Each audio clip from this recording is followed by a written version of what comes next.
Dans cette vidéo, nous allons peindre des petits éléments qui font penser au printemps. Vous allez voir, ça va être vraiment très simple, très amusant. Vous avez juste à suivre mes indications et ensuite, je ne vais pas pouvoir m'empêcher d'arranger tout ça sur l'ordinateur. Donc si ça vous intéresse, restez jusqu'à la fin de la vidéo pour voir comment je m'y prends. Allez, c'est parti!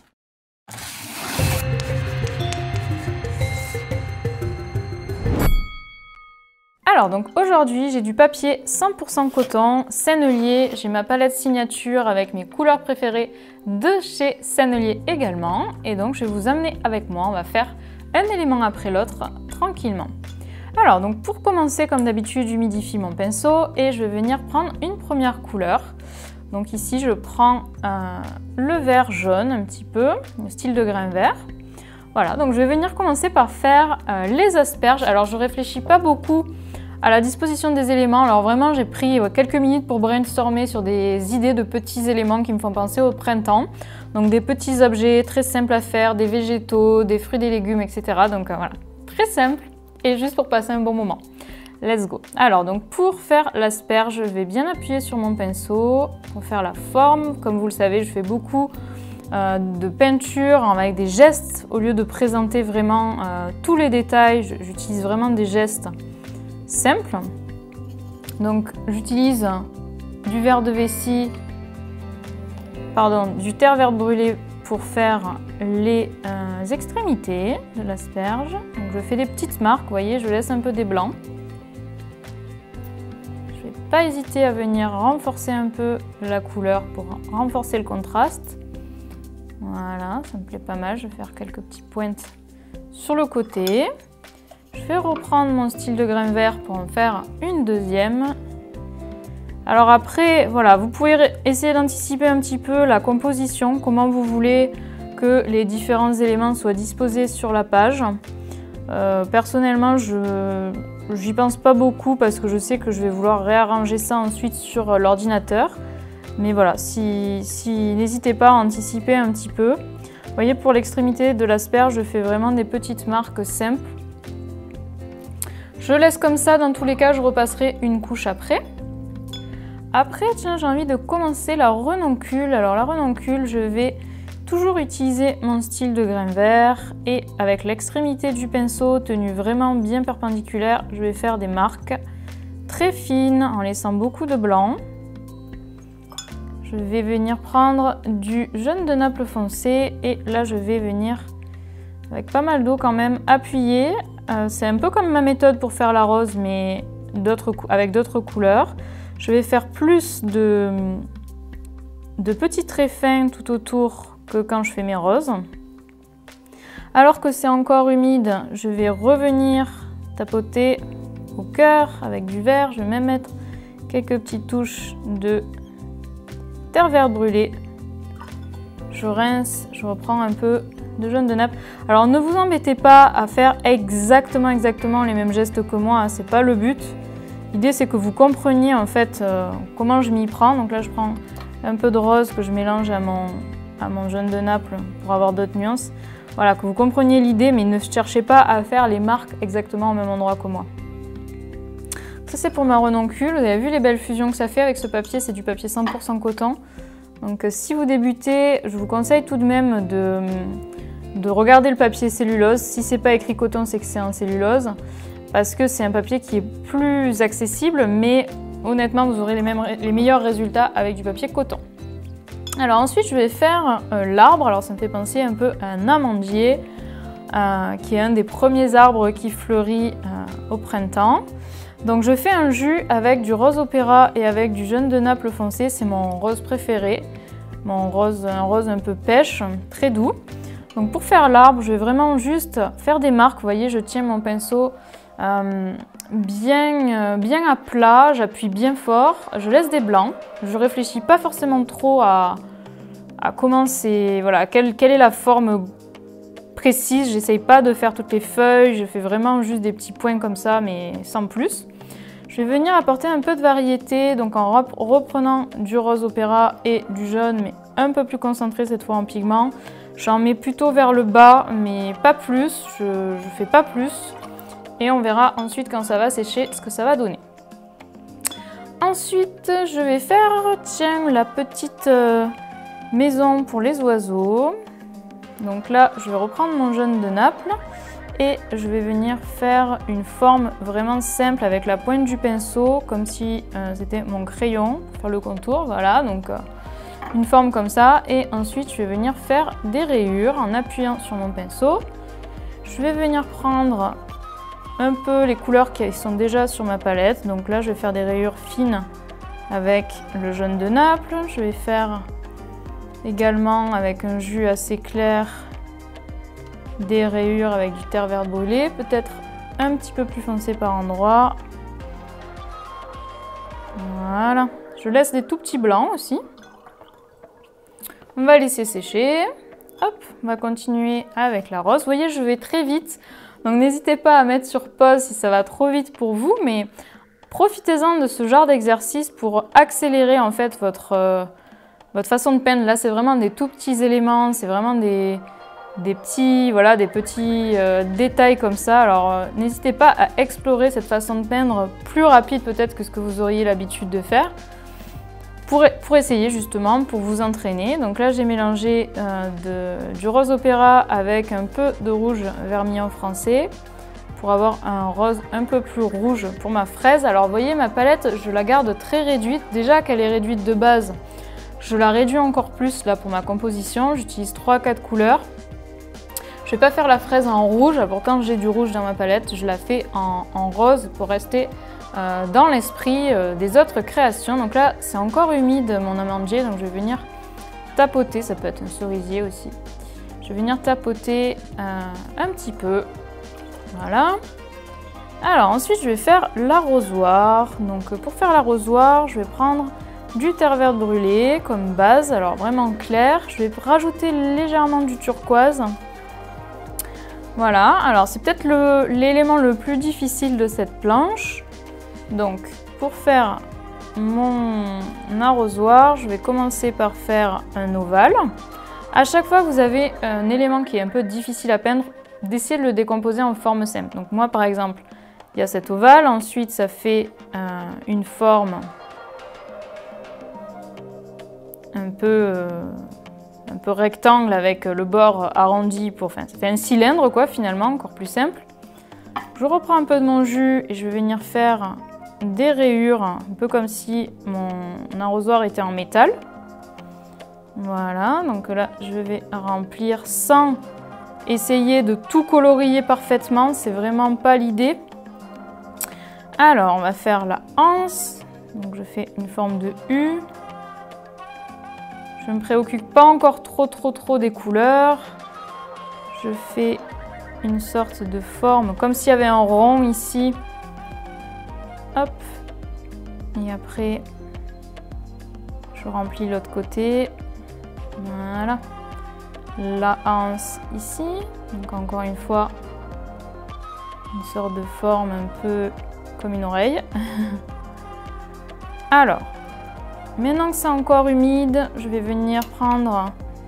Là, je me suis trompée, j'ai pris du sépia. Je voulais prendre du terre verte brûlée avec du turquoise. Peut-être que je vais ajouter un peu de sépia quand même pour désaturer. Et je vais venir en mettre... Ouais, on va en mettre un peu du sépia pour désaturer, pour pas que ce soit trop flashy. Et je vais venir mettre ce foncé proche des zones blanches pour que ça contraste bien. Toc. Alors attention, on ne va pas en mettre partout non plus.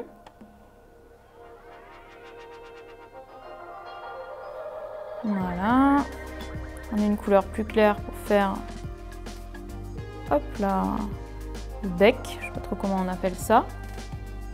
Avec un rond au bout. Hop, peut-être encore un peu. Voilà, donc vraiment...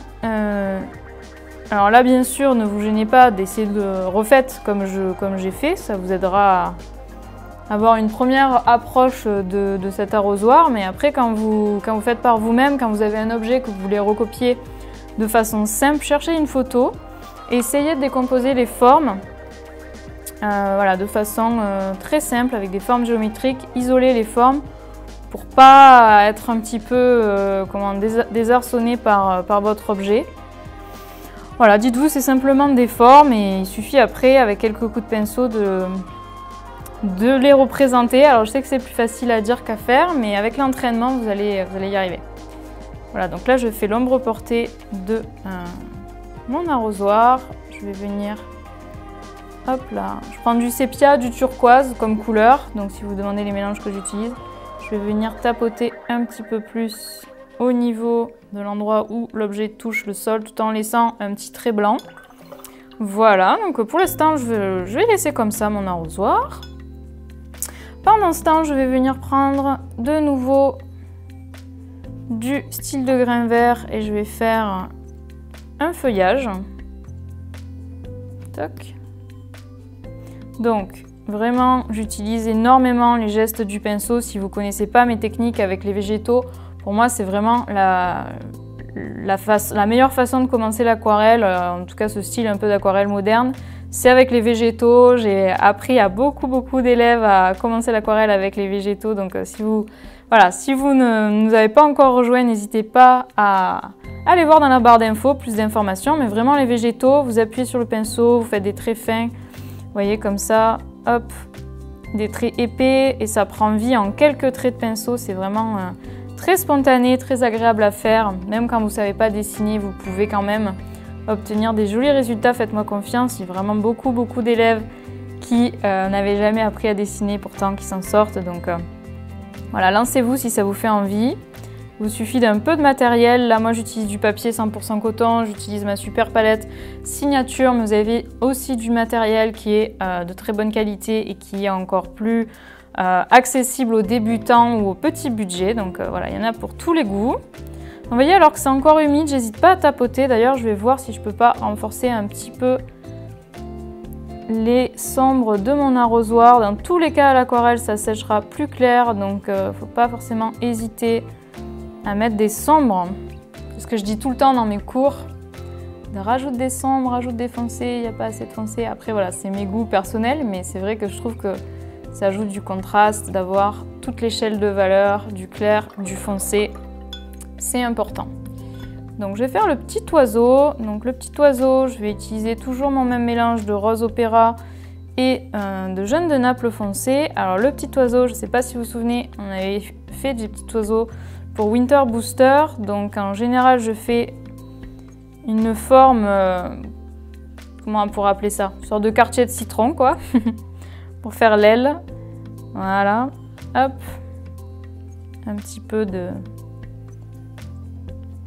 plumes. Voilà, pour son petit... Oups! Bon, bah écoutez, happy accident. On va dire que c'était fait exprès. On va rajouter des petites marques comme ça. Alors, donc la tête.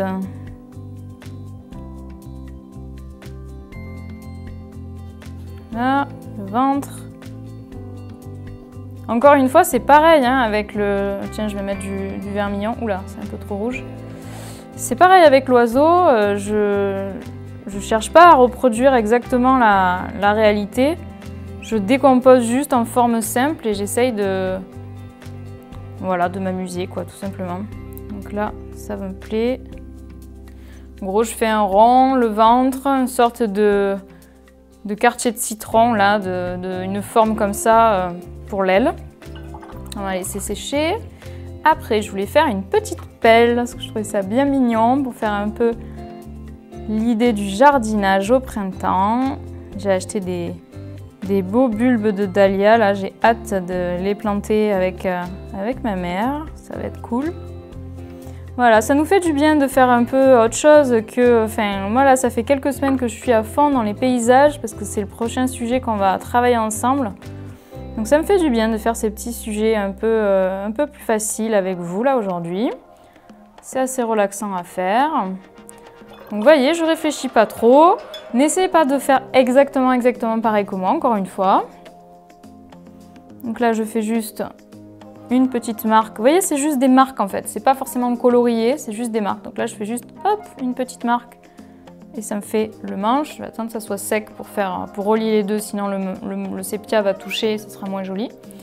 Voilà, je vais faire une petite plante supplémentaire, un peu plus fine. Utilisez vraiment le bout du pinceau pour avoir cet effet très léger. Ensuite, je vais reprendre ce rose rouge pour le toit de notre petite maison. On va faire, alors je vais mélanger avec un brin de sépia peut-être, voilà. Faire des ombres sur notre arbre, donc surtout sur le bas. Pour ma fraise, faire un peu une texture, vous voyez, avec le pinceau que je viens de sécher sur mon chiffon, je passe un coup et ça fait une marque texturée. Voilà, je vais prendre de ce jus. Après, adaptez hein, vos jus, vos mélanges. Ne cherchez pas à faire exactement pareil que moi. Je vais faire une petite marque ici et une marque en dessous pour lui donner un peu plus de volume. Ah tiens, je vais faire aussi, hop, en mettant terre verte brûlée et sépia, je vais faire un tronc en dessous. Voilà, là c'est encore humide. Vous voyez le papier 100% coton, comme ça met du temps à sécher. Là c'est un peu limite quand même, à mon avis, ça va faire une auréole au séchage, mais c'est pas grave. Bah écoutez, c'est pas mal, hein. Il manque le bec par là. Encore une fois, je vais pas m'embêter la vie. Je vais me faire un petit bec en forme de triangle, tout simple. Petit œil pas très bien placé, mon œil. Je vais essayer de l'enlever. Voilà. Vous pouvez rectifier un petit peu l'aquarelle, mais c'est pas évident. Voilà, je vais me mettre un peu plus vers ici. Voilà, hop là. Pour les pattes, je fais juste des trucs très naïfs, très simples. Pour le tronc, je garde mon mélange là. Je vais rajouter un peu de terre verte brûlée parce que j'aime pas trop faire des troncs marrons. Je fais une forme pas trop régulière. Alors dans mon entraînement, j'avais pris mon jus là, j'avais fait des petits splatters sur ma fraise. J'avais bien aimé. Voilà. Alors je vais attendre que ça sèche et ensuite je vais rajouter des détails. Donc voilà, écoutez, c'est vraiment très simple, histoire de s'amuser sans trop réfléchir. J'espère que ça vous aura inspiré et je vais vous retrouver sur l'ordi où je vais manipuler un peu tout ça pour en faire une jolie carte de printemps.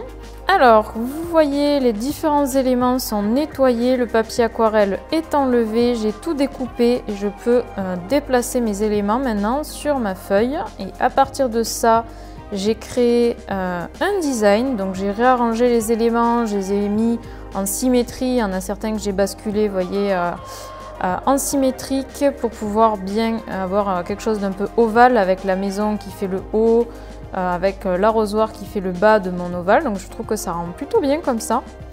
Et ensuite je peux intégrer ça dans un mock-up pour voir ce que ça aurait donné sur une carte. Voilà, donc j'aime beaucoup le résultat, j'espère que ça vous plaît aussi.